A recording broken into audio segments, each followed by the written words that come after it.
Do you want to take us off, Dan? No, I want to go second. Go ahead, Matt. Fair enough. I'm gonna be competing against. I wonder what he's going to talk about. What do you got, Matt? Okay. Game of the year. My choice for game of the year would be the Resident Evil 2 remake. Oh, all right, all right. That drum roll is going to sound pretty horrible on audio. I bet us just tapping. You'll have to add in a drum roll, Andy. Well, all right. If I'm adding in a drum roll, then I'm taking out whatever the hell. Yeah, exactly. I don't know what I'm going to do. We'll fix that in production. Anyways, Resident Evil 2. Correct. Yeah, I've played a lot of remakes and kind of updates of games over the year, but this kind of takes the cake as far as setting the standard for what a remake could be. Resident Evil 2 was one of those games that I loved playing as a kid, and they kind of took it's kind of like when they remake a game, they make it the way you remember it is. Because if you go back to those games, it's actually it's typically a kind of a rough experience.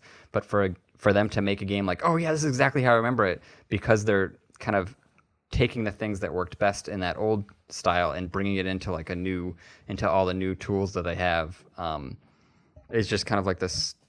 It ends up being this super special thing, and just the fact that it has like 4 separate gameplays, ways, storylines that you can play through, and just like all the different like going through it, trying to do all the puzzles and figure out where you're going to go, and it just feels like you're trapped in this crazy mansion police department for as long as you are. It's just I don't know what else to say about it except that I had a blast playing it. I know a lot of people have played it, so there's not much to say except that. And you beat it 4 times. I beat it 4 different times, right? I beat it. I might have beaten it 4 times. I beat it a few times, and then I beat At the very least. Yeah, and it's not 4 times the same thing. You play playing as with one different character, then you just characters. play as another, and then it flips, and you play a different order, and there's different cutscenes depending on who you play as first and second. Yeah, so there's a lot of different replayability there, and then after you beat the game, you also have like you can play it. There's like a smaller mode you play as like kind of one of the officers from the team that comes in, and you can even like there's some kind of funny quirks to it, like you can play as a giant piece of tofu. Oh, With yeah, just a that's knife, right. and you try to get through this like 10-minute zombie sequence, which is really cool too. That's the noise I imagine the tofu making going through the world like. Doesn't he squeak? Yeah, he squeaks. He actually sounds He somewhat adorable, which is kind of funny. Yeah, I was just kind of not expecting this to be as good. I thought it was just going to be kind of like they're going to lift the paint and Yeah. just make it look nicer. And it But stand the test of time because it came out so early in the year and it's still on your mind as like the best game you played this year. It definitely it plays amazingly. Like it made me super excited for what they would do with the third Resident Evil 3 remake, and I don't know who knows if they're going to actually do like a 4 remake after that. That would be crazy to think because that's one of my favorite games too. But I don't know how they would make that better. That's still very, very playable to today's standards. Resident Evil 4. It sucks that they already remade Resident Evil 1 so many times with like different fashions because I would love them to do that in this style, but I know I understand them not just considering how many like they did like a recent kind of revamp of that game. I love that game. I don't really need them to remake it. It still holds up. That one was great. Any honorable mentions you want to throw out there? Yeah, so that was my game of the year. Some other ones that I think were kind of in my top list was Apex Legends, which we already discussed. Borderlands 3, which I know you didn't enjoy as much, but that's kind of I still acknowledge that it was a really good game. Yeah, and like the DLC, just the first DLC, there's like a casino heist DLC that just came out. I just played through that and really enjoyed it. Some other games were The Division 2, Outer Worlds, and Days Gone. I feel like those were kind of my favorite list of games that came out this year. Andy? Division 2 made the list. Yeah, I had a blast playing Division 2. Like, it didn't have the legs that I was hoping it would have. I still haven't gone back and played some of the DLC that I think I bought in that season pass. But it was just really a ton of fun to play. All right, Dan. All right. I mean, I think we all know where I'm going with this one. Death Stranding. So, yes, The Stranding of Death. What? I am going to put out again as the game of the year. I think because it was, again, so unique. A lot of what I said from the best console exclusive kind of fits this category as well. It was well written, I thought. The gameplay, the mechanics were extremely unique. It did feel like its own type of genre in a way, where it wasn't just a typical run and gun like every other, game that comes out nowadays. It felt like, every moment that you were spending in the game was important, whether, you were delivering something or you were you were picking up items that other people dropped in order to like complete their mission. Matt is shaking his head quite furiously over here. Or a lot of shade being thrown. Or finishing up a bridge that someone started but didn't complete. Or turning on your game console and then seeing that 7,000 likes have been given to you for an item that you put down. Did you get 7,000 likes? Yeah. Did you see they added 7,000? Yeah, in one day. Yeah. Shit. They added a bunch of Santa hats to a bunch of the characters for like the holidays. Oh, did they? That's funny. A bunch of what? Santa hats. Oh, I heard sand hats. I'm like, what is Sand what hats. the fuck is a sand? It would just like fall. It's sand, Matt. That's crazy. But Santa hat, no, that makes Santa sense. hats. So, and just like I said, the sheer size and amount of items that they kept giving you in this game, and just like Matt mentioned with Days Gone, where they kind of slowly opened the map, where it was like the first piece of land you go on is pretty straightforward. It's just like a nice curved little road, and you follow that, and then that's basically that whole first area, and then the second one is just absolutely massive. And you keep thinking like, oh, this is the edge. Nope, this is the edge. Nope, this is and you just keep going and realize it is just absolutely massive. And towards the end, I was starting to try and 5-star a lot of these characters. So basically 5-starring it is like if you do enough missions for them and you get a high enough grade, they'll give you a 5-star, and they usually give you an item and like a little star that says, hey, you got 5 stars. But towards the end, I realized I just wanted to I wanted to find out what the story was. But it was just absolutely massive that I didn't even get to find everyone yet. There was still some people that I missed out on just because at the very very end, I was just like, oh, I want to know what the story is. I want to know what happens. And there's so much lore in that game too. Like if you don't mind reading like emails from these people that you save and bring them items, they're very thankful, and the writing is really impressive. I've spent a good majority of my life purposely not reading as much as possible. Yeah, didn't you feel like got tedious after a while? You'd play for a while and be like, oh, I got 4 more emails I gotta read. Yeah, pretty long. It depends on who it was. If it was one of the preppers, I didn't read it, but if it was one of the main characters, I did. Just to cut in with that, I think that really depends on how enthralled you are with the game. Like, for instance, with Outer Worlds and Fallout 3, I spent a lot of time you go to the terminals and you get to like read all the things, because I think it kind of adds to the atmosphere, adds to the story. I don't know if the emails are kind of like that. They do, and it's directly related to like one of them you bring. It's not a spoiler or anything. One of them you bring medication to a girl who's not doing well, and then you give it to her, and he's like, "All right, I'll see what I can do." And then an email pops up and it tells you what happens.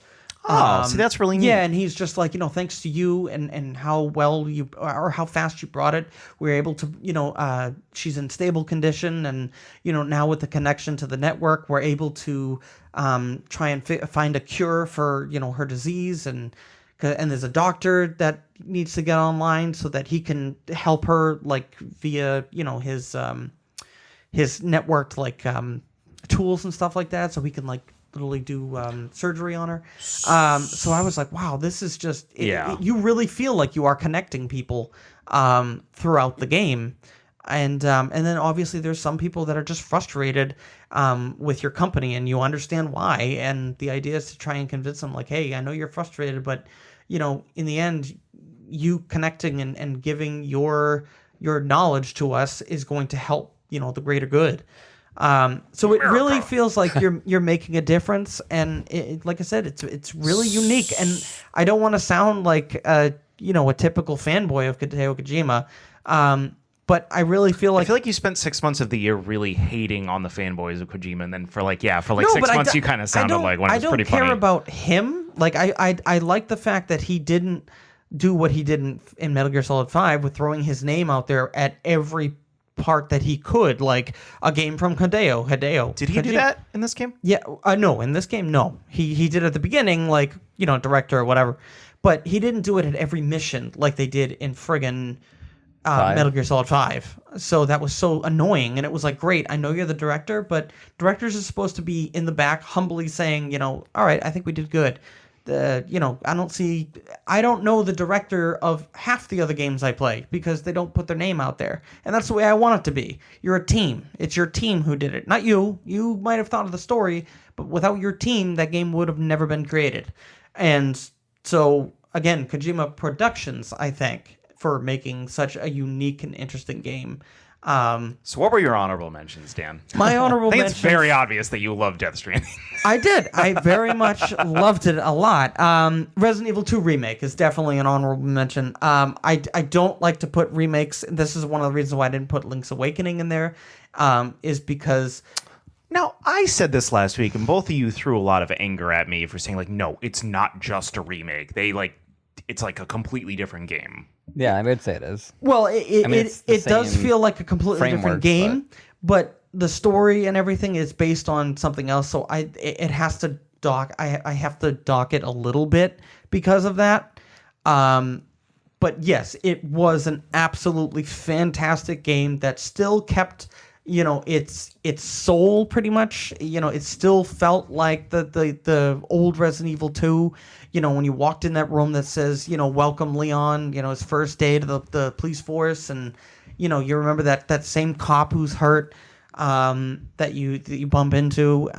It still kept the nostalgic factor of the originals, and just like I said, just brought it to the 21st century, as far as like graphics and gameplay mechanics. So on top of that one would be Days Gone. I really enjoyed the combat of the game, the grittiness of it, the horde mechanic, where, like I said, it felt like it was horde. Yes, yeah, what Andy said. It just felt overwhelming, and not many enemies in games feel overwhelming. This game did a great job of doing that.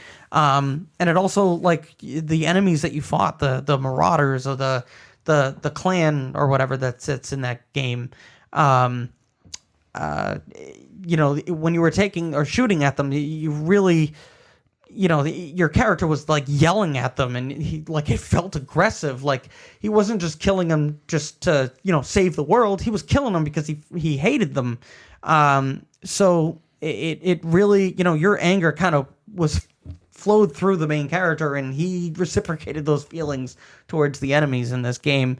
And then, last one would be Outer Worlds. Even though, unfortunately, I did not get to play a lot of it, I can see how just from even the first hour and a half, 2 hours of dialogue, that the dialogue in this game is what really carries this game. And I understand now, playing Fallout 4, how Fallout 4's dialogue was extremely boring compared to this type of dialogue, where it feels like every decision you make, it's rather important. I'm just getting to the beginning choice, and I'm torn. Like, I don't know what to do. Yeah, they all have an impact, and it's not just like good guy, bad guy. Yeah, let's not talk too much about that. No. In the middle of playing it. And No. I don't want too much spoiled. I'm literally at the beginning too, but I've already Matt already mentioned that there's a first decision that you have to make, and I'm pretty certain that this is the first decision. I haven't even gotten to that yet. Okay, but I'm not gonna say anything. But I already feel torn.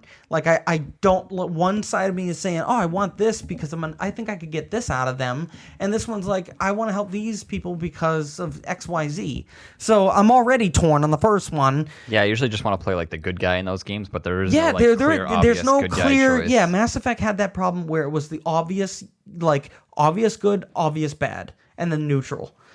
This one has, we'll tell you later. Yeah. Even Fallout 3 with that huge decision, it was obviously like you can kind of take the greedy bad decision with Megaton, or you can take the I'm gonna save the people. It was very black and white. So I am glad that this is great. It makes me excited. It is. Like I said, I'm torn with the first one. So, but I would have to give it to Death Stranding for the game of the year. This is gonna be rough. Yeah, this is gonna be rougher than you guys think. All right. Your game of the year is... I'm going to start out with my honorable mentions first. Oh, God. Here we go. So... Wait a minute. Is it going to be... I had Death Stranding as an honorable mention just because of the uniqueness of the game. I don't think it comes anywhere close to Game of the Year just because of the divisiveness among people who actually played it. RE2, I also had it as an honorable mention because I don't think remakes should be considered game of the year as much. And It's not a remake. It's a remake. and my favorite game I played this year is also an honorable mention. Like the game I enjoyed the most this year is an honorable mention. That's Link's Awakening because it's also a remake. Outer Worlds is also on there. The best game this year was A Plague Tale: Innocence. I thought he was gonna say that. What? What do you mean? That was a great game. Did you Okay. play it? Yeah, I did. Here- I played through it Let entirely. me explain it. It is a great game. Let me explain. That could be an indie game. I thought. That could also be an indie game because that was a very small company who made Oh, that. I didn't even think about that. So That more we'll credit to give them. Plague Tale a Okay, hands so down here's the thing. best indie title. Did they necessarily break the mold on gameplay? No, but neither did Last of Us. But Last of Us was like one of the best games that came out last decade. More on that later. So here's the thing with A Plague Tale. It was never boring. It had a gripping story, a different story. Like, yeah, well, it was kind of a horror-ish game, but you also had like the horror mixed in with those like bright spots and overtones. It was definitely like it harked to The Last of Us with how they did their story and gameplay, and also just like a different time period. It was France and the plague era. Yeah. I guess. I don't plague era. Listen, I'm Whatever not the good with plague was. history over here. I'm a science and math guy. So It was medieval with knights and kings and yeah, medieval France, Europe-ish thing. And just like the story just took hold of me. Like every time I thought that the game was going to start getting boring, because there were points where the gameplay got a bit repetitive, but then they would throw something at me, and like they would throw a puzzle at me or just like a story element at me where I'm like, oh my God, this game. And I felt it was the best game that came out this year. I really honestly believe that. And I was honestly, up until last night, I was going to be picking Outer Worlds, to be honest, but Outer Worlds, as amazing as it is, it does just feel like more of a spiritual successor to Fallout New Vegas and Fallout 3, which and I don't know if it's correct of me to throw as much shade. I'm telling you right now, I'm definitely not picking Death Stranding for Game of the Year. Yay. I'm definitely not picking RE2 for Game of the Oh, Year. man. So I don't know how we're Well, gonna come to an agreement on this. That's not going to work. yeah, this is gonna be a problem. Yeah, this is gonna be an issue. I honestly got to believe A Plague Tale to be the best game of the year that came out. Can I? None of us even mentioned Sekiro, which I thought was funny considering it was the actual game of the year for the Game of the Year awards. See, I think Sekiro was just like a good game. Well, it was a great game, but it was still I've already played it. Just like Star Wars, I've already played it. It's the same style of Star Wars, except the only change is how Bloodborne changed instead of blocking, you have to Dodge. attack. You have to dodge a lot. This one is instead of attacking a lot. This is It's like time your it's parries timing. and attacks. It's parrying. Yeah. That's it. So I felt like, and it's just a different palette. So it's a different skin. It's samurai. Yeah. It was awesome. Like I said, it's an awesome game. It's like a Tenchu type of game, but I feel like it's already been done before. And again, that's why Star Wars. I played it for probably like 6 hours, and it's awesome. But I've already played it. It's a copy paste of like a Dark Souls, or Sekiro, but it's just it's already been done before. It's just a different skin. And the story, especially in Sekiro, is very I will admit that a lot of A Plague Tale could be considered a copy and skin of The Last of Us too, I but I don't think think there was so. enough different I elements don't think in so there. because you felt underpowered in Very much. in Plague Tale. You were a 15 or 14-year-old So you got girl. the rat powers. Yeah. At the end. For spoilers for people. Okay, we're talking about Game of the Year here. This game came out 6 months ago. As soon as they should assume we're talking about spoilers here.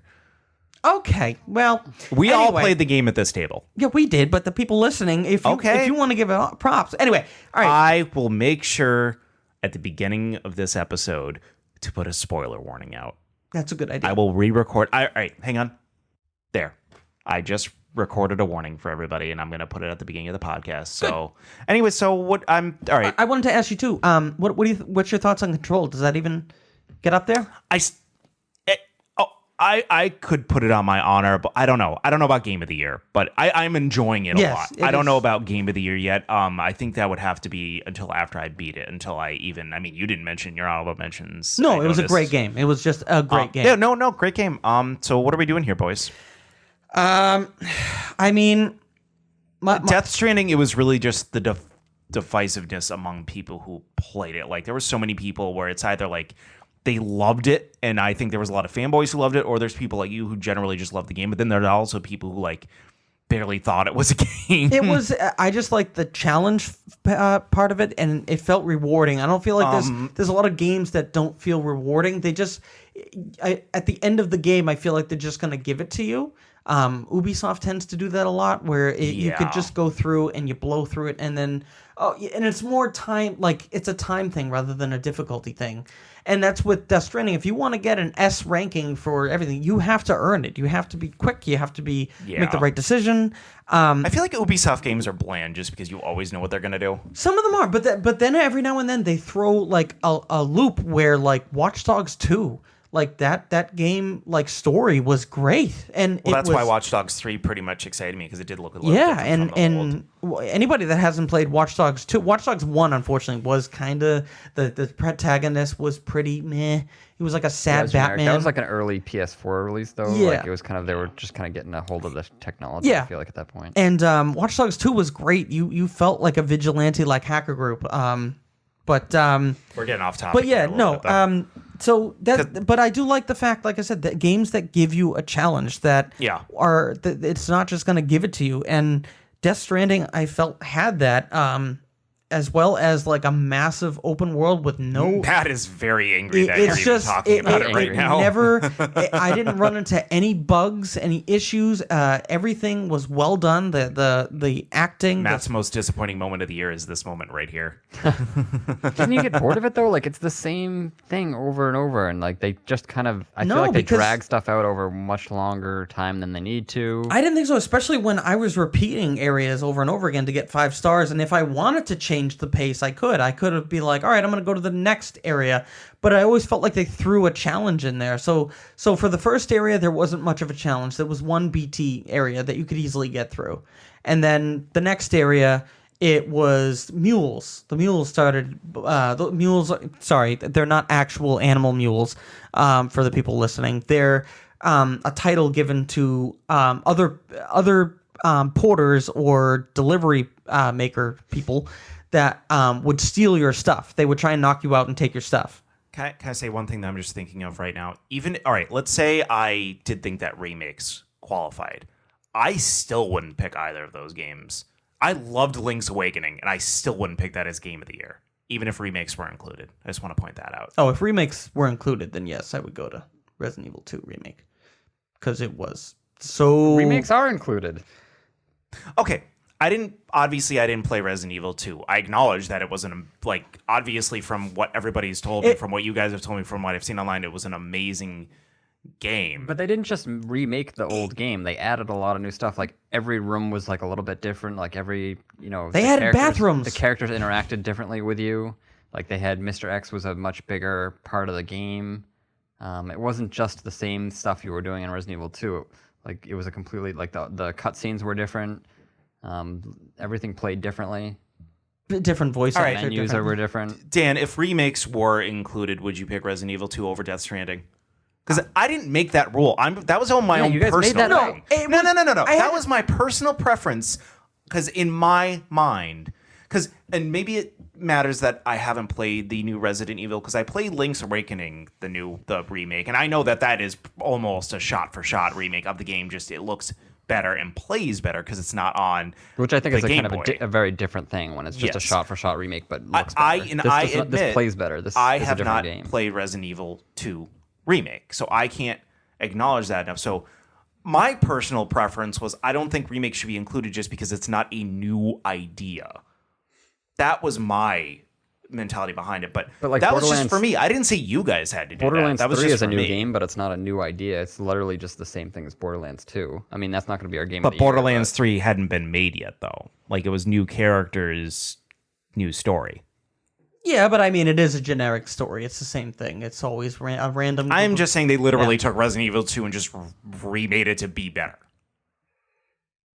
It's the same story. It's the same characters. Like, what did they change about the story and characters? Like, they already had a base. I mean, are you saying FF7 Remake is ineligible for the 2020 awards for Game of the Year?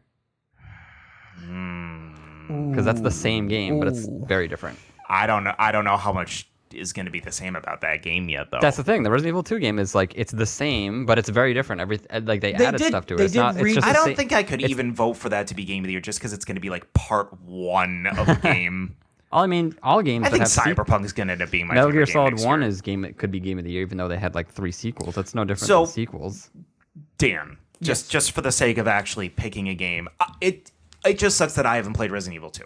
That's what sucks about this. We have been pushing that game. I should have made a better point to play it, but I didn't, and that's my fault. So, Dan, would you be willing to buck over on Resident Evil 2 for the sake of actually picking a game? Yes, I would. I'm fine could, with also because of agreeing with that, based on the fact of how much you two talk it up as being an amazing game, whereas Death Stranding only one of you liked. You know. Well, yeah. So again, I liked it. I mean, it was my console game of the year, but it just wasn't. I didn't like it as much as Dan, and I don't think it hangs with Game of the Year. But this game, that's a personal as much as it wasn't, as Resident Evil 2 wasn't a new quote unquote idea, you can remaster something and it still sucks. I mean, I'm trying to think. Like Medieval came out and it didn't age well. Yeah. And they remastered it. It didn't. It's just hard for me to wrap my head around the idea without actually playing it. And I'm fully admitting that. I'm fully admitting that is the reason I have that mentality. It's just funny that our Game of the Year argument is more about like semantics of what our Game of the Year can be as opposed to the actual games themselves. Okay. Let's just put the remake argument aside. Put that all aside, because like Dan said, you even consider the Fallen Order, Jedi Fallen Order, to be kind of just a remake of a Dark Souls type game, Yes. more or less a copy and paste. So let's put all that aside. Out of all the games that came out this year, what do you guys think is the best game that came out this year? Putting all of the semantics aside, because you're right, it is semantics, Matt. I agree. Resident Evil 2 remake. Well, yeah, obviously, Matt thinks that. What are you taking? Take the semantics aside? Putting the semantics aside, doesn't matter if it's a remake or a new idea, an old idea. So things like Medieval could be in the conversation. I mean, Link's Awakening. We're gonna I would stick with Death Stranding, but I understand, and yes, Resident Evil 2. Did you love Resident Evil 2 enough to... Oh, absolutely. So yes, I could I could be convinced for playability, for nostalgia factor, for graphical detail, for the survival horror part of it. I could easily say, and it is impactful because we're getting because of the success of this game, we're getting the third one, which seems to be hype. That's true. Capcom has been on a big upswing. Capcom has been on a huge roll. Yeah, ever since Monster World and Resident Evil 7. Monster World was Monster Hunter. Oh, that was Monster Hunter World. That was no. The original Monster Hunter World came out. That from that point to now, they've just been on a roll with the Mega Man 11. Oh, Capcom in general, yeah. Capcom in general, and then Devil May Cry 5, and all that stuff. So here's the thing: I did not consider things like Link's Awakening or Crash Team Racing, not that was even close, anyways, to be in the running because they were simply just reskinned. That's it. That wasn't me saying all remakes should not be considered. I am just saying that if Resident Evil 2 was just a straight shot-for-shot remake, but from what you guys have said, it's a lot more than that. So I am willing to agree that can be Game of the Year, even though it doesn't matter because you guys agreed on it already. Anyways, I still think A Plague's Tale is the best game that's come out this year that I've played. But Plague's Tale was fantastic, and why did I completely forget about that? That should easily win best indie title because that was made by a small group. of people. Yeah, I didn't even think it was considered an indie title. I wasn't sure. Yeah, it was made by a small group of a small team.